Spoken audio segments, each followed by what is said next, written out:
Hey team, I'm Coach Jess. I'm a nutrition and fitness coach based in Los Angeles, but I do a lot of online coaching. Today I just wanted to talk about me and my fitness story, just because I know all of us have a story, right? We all have kind of where we've been, where we didn't want to be, where we're going, etc. So I thought today I would share mine. So mine starts years ago, back in the day when I was growing up in Los Angeles. I was active as a little kid. I was in gymnastics. My husband likes to joke that I tell people like, oh, I used to be a gymnast. And he's always like, Jessica, you stopped doing gymnastics when you were 11. So I can't really say I was a gymnast, but I kind of was. Anyway, so when I quit gymnastics when I was 11, I kind of really didn't do a lot much after that. In high school, I danced a little. I kind of did some diving, springboard diving, but I wasn't really super active. And I also wasn't really aware of what I needed to eat, right? Like growing up, none of us I think are like, oh yeah, I'm going to eat vegetables. Like maybe the generation now, because there's more of an influence and more of a spotlight on eating well and being healthy. I think the generation now has a lot of good things going for them. But growing up, right, like this is what I always tell my clients, like my parents used to drive me to McDonald's. I would get a Happy Meal, and that's what I would eat before I went to my gymnastics practices. So that's kind of the environment I grew up in. And I never fault my parents for any of that because, right, they just like didn't know. And also like McDonald's like might have been real meat in the 80s. Maybe, I don't know. We can get into the whole how we've poisoned ourselves with food, but that's another video for another time, and that would probably also be a very long video, right? So anyway, so I was never really super healthy. My nutrition was lacking. I remember kid cuisines. Did you guys have kid cuisines, right? Like, they're so good. I mean, looking back, they're like really disgusting, but like in the moment, they were delicious. So that's kind of like what I was eating growing up. Now, as a result, I gained some of the weight, and that's something that followed me through my youth and into my adult career. So I always did this like big, thin, big, thin, big, thin, and then of course all of the mental anguish that goes with that process, which I know a lot of you go through. It just seems like, oh, why does it never work? Like, why is it that I can be on point and on track for like weeks and like get down to like, oh, a little smaller size, and then it just gets all out of whack and stress comes in or something. Like in high school, it was like, oh, this test or this boy or like this friend did something crappy to me. Like it was always something, right? And I don't know if they give kids the skills to manage those things. The way I managed it was I was like, oh, donuts. Oh, pizza. Like I used to be really proud of myself because my parents would order pizza on Friday night and I'd get a medium to myself. And it was always like, I ate that whole medium pizza on Friday night while watching Brotherly Love. Lawrence Brothers. Anyway, so that was kind of me. Like, right, food was my sanity. And that, of course, followed me through the years and years. And college got here, and it was a whole big little thing. I mean, all of the stuff. I might have some photos. So as I like started doing this video, I was like, oh, I should get like the photos out. But then I realized like, oh, I kind of already had them like in a spot. So this is pretty entertaining. Like, how sad do I look? I think I was 14. Please don't look at my room. But like cool Harry Potter glasses and cool like I'm Chubby McChubberson face there. So that was 14. Then, let's talk about this because, okay, I really genuinely, so we could go to prom all 4 years of my high school because I went to an all-girls school and, like, we just needed more people at the prom to, like, be able to afford it. Anyway, so freshman year, I, like, bought this pink dress. It was a Jessica McClintock dress because, right, Jessica wearing a Jessica, it was, like, so perfect. So I thought it was so cute. And then this photo came back. And I was mortified. Just like, oh, and people are like, oh, cute. Yeah, okay, fine. But like this situation, I was so upset, you guys. I thought I looked so cute. And then I got this back and all I could see was big Miss Piggy. That's like what I saw was Miss Piggy. Okay. Yeah. So, I mean, I have always dealt with body dysmorphia. That's been my like big thing. In high school, I always tell people like, oh, I was the funny fat friend because one of my best friends at the time, like both of my like favorite people in high school were like 5'8" and like thin and athletic, like on teams, like athletic teams, like doing athletic stuff and sports and stuff. And I was like, I'm funny, ha ha ha ha ha. So I was always the girl that people were like, oh, like so is so and so dating anyone because like she's beautiful, and I'm like, ah, sigh. So that's kind of what continued with me into my adult life. The eating, the not eating, all of those things.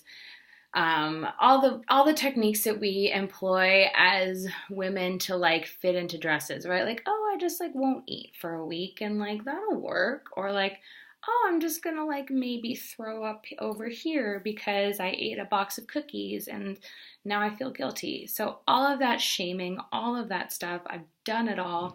And that's kind of what I carried with me into my adult life. So I had a really huge kind of come to Jesus moment, I guess, when my father passed away. So when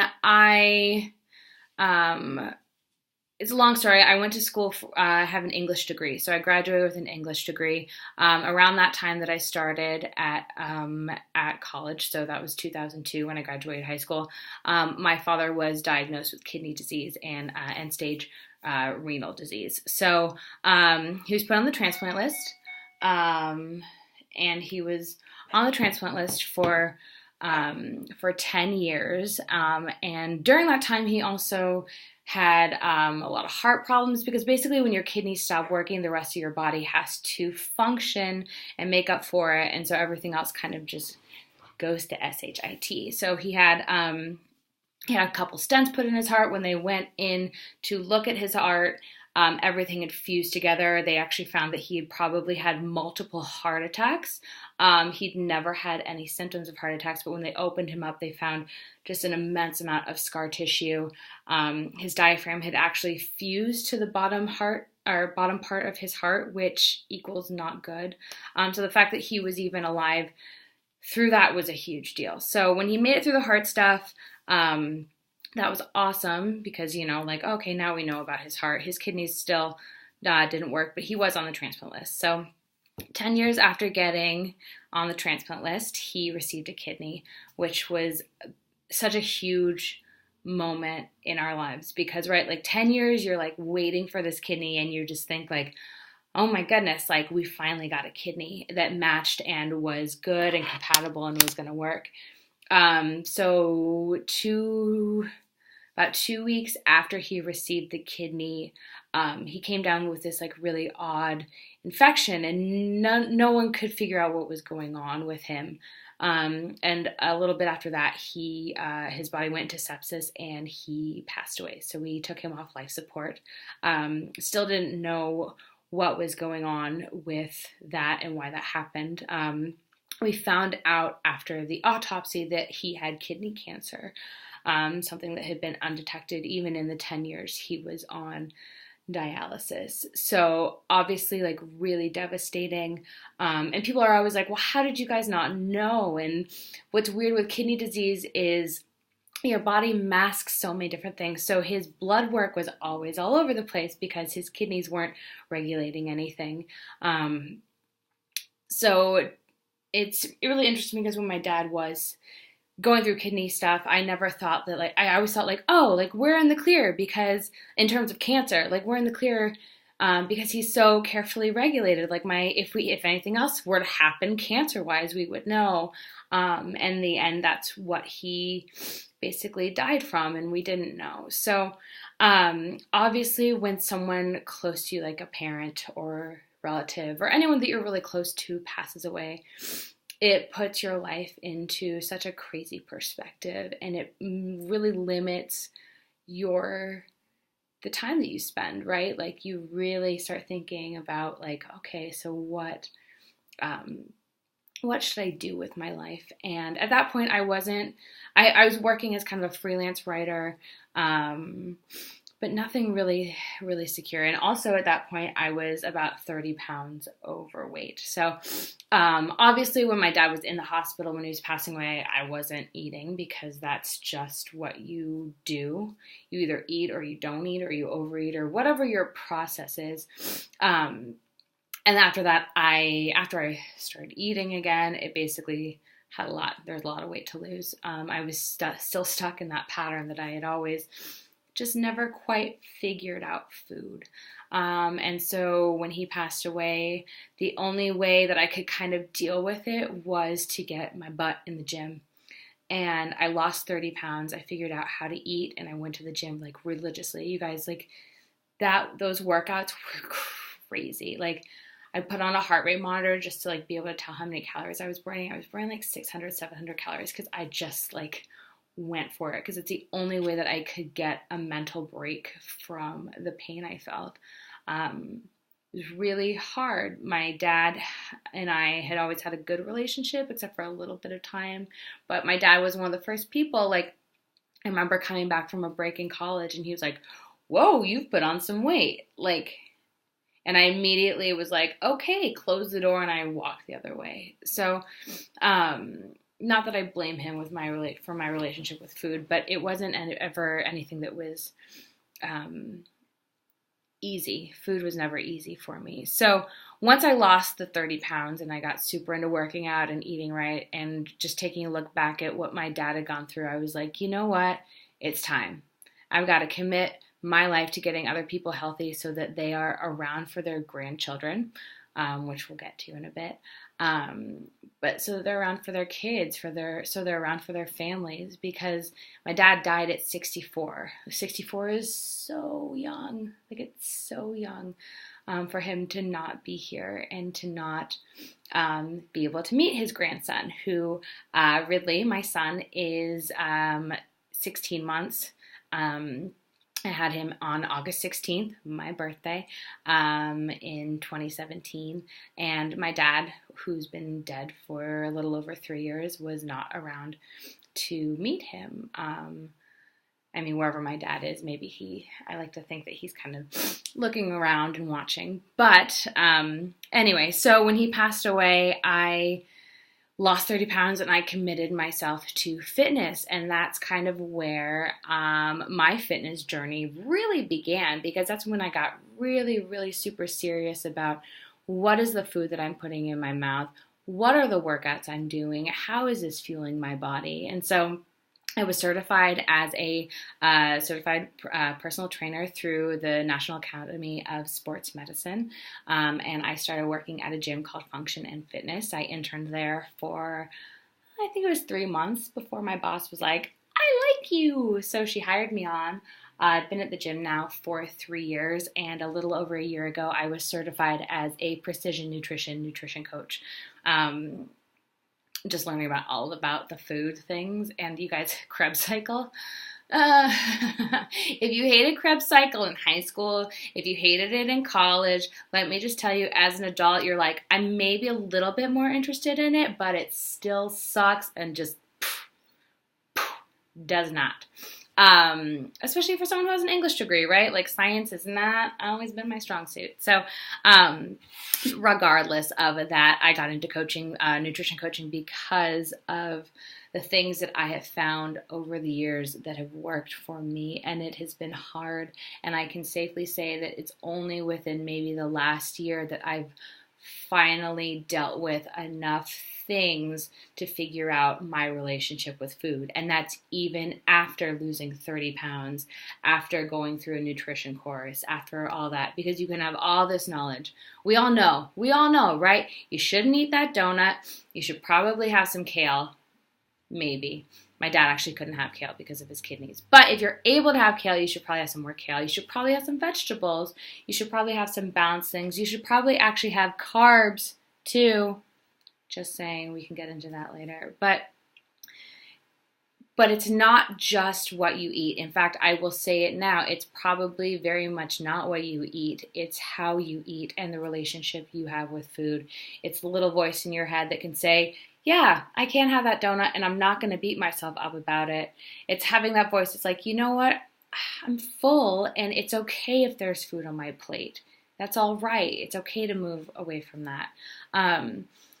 The relationship with food is not just with food, it's the relationship with yourself. And that's kind of what I try to get to with my nutrition coaching, because I know that that has finally, after years, after 34 years of dealing with it, I finally can say that I have a good relationship with food. And that was not easy. And there are days that it is not easy. I mean, there are meals, there are moments, there are holidays, because right now it's literally Christmas Eve right now. It's not easy, right? The things I'm thinking about are like, oh, Christmas brunch, like maybe some croissants, maybe some delicious things. And that's all fine and good, but it's on your terms and it's on my terms now. And I think that that's so good. So in terms of the actual coaching I do in terms of like working out stuff, I work at a functional training gym. Functional meaning that you're doing movements that you do in real life. So when I go to pick up my son, I'm not hurting myself because I've done that movement in the gym. My training and my stuff with that is kind of going in a different direction. I'm sure that I'll put that in a different video. I'm not doing the 700 calorie workout burns anymore, you guys. It's too hard on your body. I'm just going to flat out say it. I know that people go into the gym and they think more. Let me tell you a story, okay? When you're a 65-year-old woman and you've done more, your body literally will break down. It gets to a point where it can't do it anymore. And sure, we all want to look good and we want to have those abs, but those abs are not realistic. And that's kind of what I want to start getting at with these videos, because I know a couple girls who like did the CrossFit thing. They look good. They look awesome. Their body was in complete shutdown. Lost their periods, which I know, right? You kind of are like, oh, that actually doesn't sound that bad. It's terrible. Your body is meant to have its monthly cycles, as terrible as they are, okay? Her body went into just complete thing, but she just fell apart. But she looked good. She looked real good. Like 6 packs, like, but it's not worth it, you guys. And so that's, again, what things that I want to delve into, because at the end of the day, don't you want to like be walking around in your 70s and your 80s? Don't you want to be playing with your grandkids? Like, that is why I got into fitness, and that's kind of the message that I hope to get out there. So I hope you tune in again. It's a little bit about me, but I'll be delving into more things. I'll probably have some workout videos, some cooking things. As always, like, I am here for you if you need help, if you need to figure out your relationship with food, if you're going through a tough time and food is your way out. I am here for you. So I'm going to link my website below, and I hope to see you soon. Bye.